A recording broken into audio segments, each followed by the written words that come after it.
Justice Suryakant ने सिर्फ बयान ही नहीं दिए, बल्कि उनके फैसलों ने समाज में सकारात्मक संदेश भेजा। महिलाओं के अधिकार, संवैधानिक सुरक्षा और न्यायपालिका की स्वतंत्रता उनके फैसलों का मूल है। सोशल मीडिया के ट्रोल उन्हें कभी नहीं रोक सकते।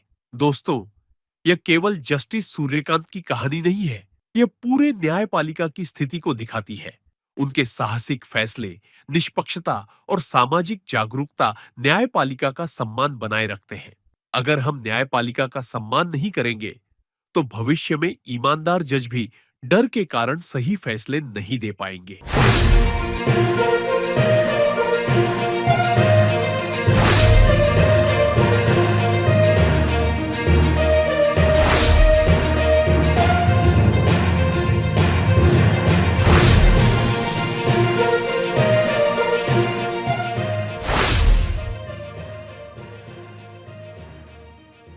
दोस्तों, सुप्रीम कोर्ट के जस्टिस सूर्यकांत ने हाल ही में एक बयान दिया कि शादी कभी-कभी महिलाओं के लिए दमन का साधन बन जाती है। बस इसके बाद सोशल मीडिया पर ऐसा तूफान आया जैसे जज साहब ने दुनिया बदल दी हो। लेकिन जज ने किसी धर्म का नाम तक नहीं लिया। सोशल मीडिया विशेषज्ञों ने इसे हिंदू समाज पर हमला मान लिया। यही नहीं, कुछ ने लिखा कि जज इस्लाम पर नहीं बोलते क्योंकि उनके बच्चे विदेश में हैं। असली मुद्दा यह है कि जस्टिस सूर्यकांत ने हमेशा बिना किसी दबाव के फैसले देने का साहस दिखाया है। उन्होंने नुपुर शर्मा मामले में कड़ी टिप्पणी की थी, जब विवादास्पद बयान से देश में अशांति फैल रही थी। जज साहब ने बिना किसी राजनीतिक दबाव के कहा कि जिम्मेदारी लेनी होगी। यही उनकी न्यायपालिका की स्वतंत्रता का परिचायक है। इसके अलावा उन्होंने सरकारी अधिकारियों के खिलाफ कार्रवाई की है जब उन्होंने अपनी शक्तियों का दुरुपयोग किया। यह दिखाता है कि जज सूर्यकांत किसी भी दबाव में नहीं आते और निष्पक्ष निर्णय लेने में विश्वास रखते हैं। संवैधानिक अधिकारों की रक्षा भी उनके फैसलों का हिस्सा रही है। जस्टिस सूर्यकांत ने अल्पसंख्यक समुदायों के अधिकारों को सुनिश्चित किया और यह तय किया कि किसी भी नागरिक के अधिकारों का उल्लंघन न हो, चाहे वह किसी भी राजनीतिक दल से जुड़ा हो। अब सोशल मीडिया की दुनिया में देखिए, जज के बयान का मजाक उड़ाया गया। हिंदुओं पर बोलना आसान, इस्लाम पर बोलना मुश्किल, यह कथन फैला दिया गया। लेकिन वास्तविकता यह है कि जज सूर्यकांत ने कभी किसी धर्म विशेष पर पक्षपात नहीं किया। जस्टिस सूर्यकांत ने हमेशा न्यायपालिका की स्वतंत्रता का समर्थन किया है। उन्होंने कहा कि अदालत को किसी भी बाहरी दबाव से मुक्त रहकर न्याय देना चाहिए। यही कारण है कि उनके फैसले साहसिक और निष्पक्ष माने जाते हैं। जस्टिस सूर्यकांत के फैसलों की खास बात यह है कि वे जनता के विश्वास को बनाए रखने के लिए काम करते हैं। सोशल मीडिया पर होने वाले ट्रोल और गलतफहमियों के बावजूद वे अपने कर्तव्य में ईमानदार रहे हैं। उनके साहसिक फैसलों में यह भी शामिल है कि उन्होंने किसी राजनीतिक दबाव के बिना सरकारी अधिकारियों और सत्ता के दबाव का सामना किया। यह बताता है कि जज केवल कानून और संविधान के प्रति जिम्मेदार है, न कि किसी ट्रेंड या सोशल मीडिया के डर से प्रभावित। जस्टिस सूर्यकांत ने सिर्फ बयान ही नहीं दिए, बल्कि उनके फैसलों ने समाज में सकारात्मक संदेश भेजा। महिलाओं के अधिकार, संवैधानिक सुरक्षा और न्यायपालिका की स्वतंत्रता उनके फैसलों का मूल है। सोशल मीडिया के ट्रोल उन्हें कभी नहीं रोक सकते। दोस्तों, यह केवल जस्टिस सूर्यकांत की कहानी नहीं है, यह पूरे न्यायपालिका की स्थिति को दिखाती है।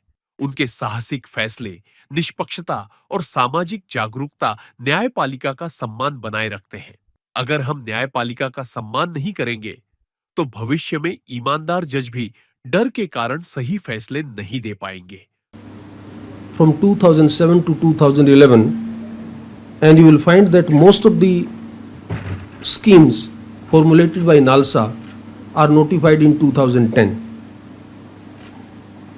I did contribute information of those schemes, but I am not on that academic concept of the access to justice. The last point which Meenakshi ji raised before you are the most pertinent point, that where and how are we going wrong in translating this concept into reality? Where are we lacking in practical terms that the concept of access to justice is still being discussed in workshops, seminars, lectures, in auditoriums, why it has not reached to the general masses, and what are those actual barriers and how to deal with that. She very aptly pointed out and made a appeal to all of you that the lawyers need to come out, pro bono services, even young lawyers who can be funded from different sources, and they can provide a kind of paid but free legal aid to the set of litigants who, because of the economic constraints, are unable to approach the legal forms. There is no doubt about it that free legal aid, accessible justice system,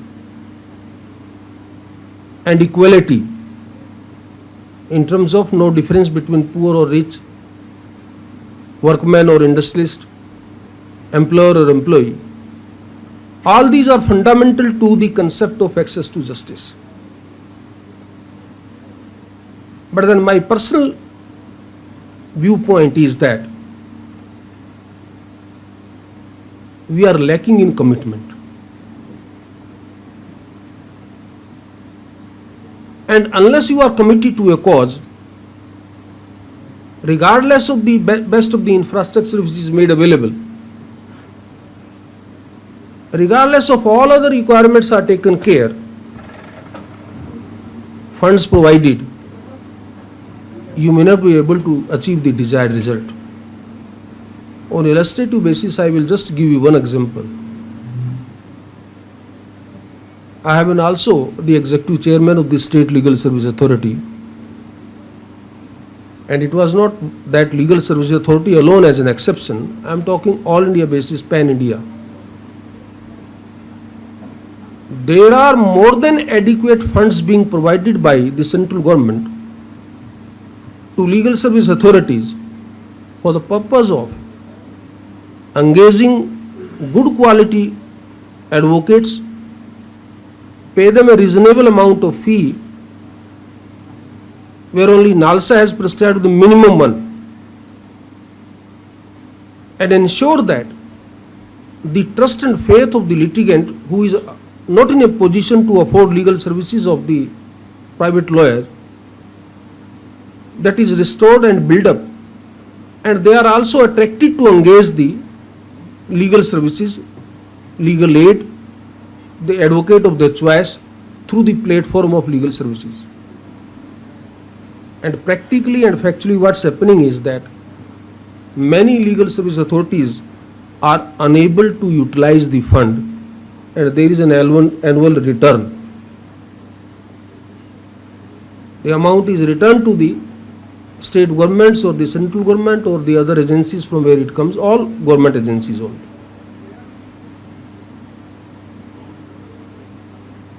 My personal very strong view is that the concept of access to justice, legal aid, legal services cannot be implemented mechanically through rule books or through prescription. It has to be imbibed in the mindset, and there has to be a commitment by individuals forming a group and then take it and lead it as a movement.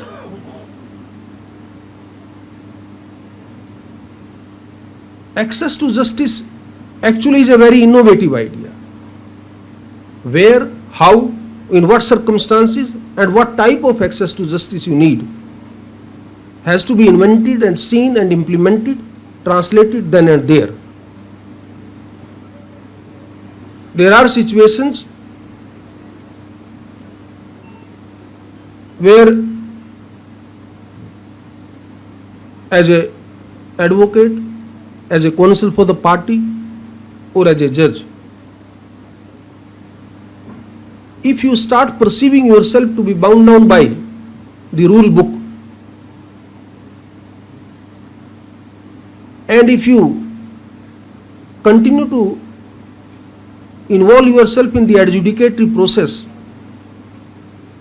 keeping in view in mind the litigant who is before you, or the brief or the file which is before a judge, mind you, it may lead to gross violation of access to justice, may not be to that litigant, but to thousands or hundreds or so many other individuals. That's why in one of the conference of Commonwealth Judicial Education platforms, I raised an issue. Fortunately, all big stakeholders from different Commonwealth jurisdictions were present. Indian judges were also there. Justice Madan Lokur, as a sitting judge of the Supreme Court, was there. Professor Madhav Menon was alive and he was there. I raised an issue that have we ever thought of protecting the right of an invisible litigant?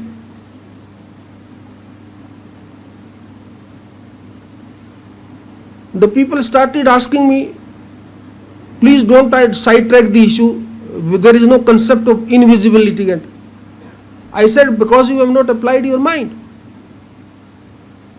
He is an invisible litigant because you can't see. And that's why you have not thought of that how to protect the right of that invisible litigant. I was asked to explain, and I told them that in a list between A and B, when the two counsel are assisting the court or the judge is passing an order, many a times we may lead to passing an order which will affect a third party who is not before us. It is he or she, that invisible litigant, whose rights are also required to be protected.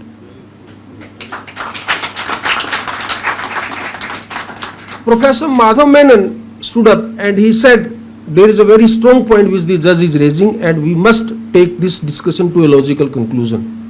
I did give a subject to them that you please in next your seminar, workshops, whenever you hold, you just go into this concept. I'm going to give you one best example of my life, how an invisible litigant is affected.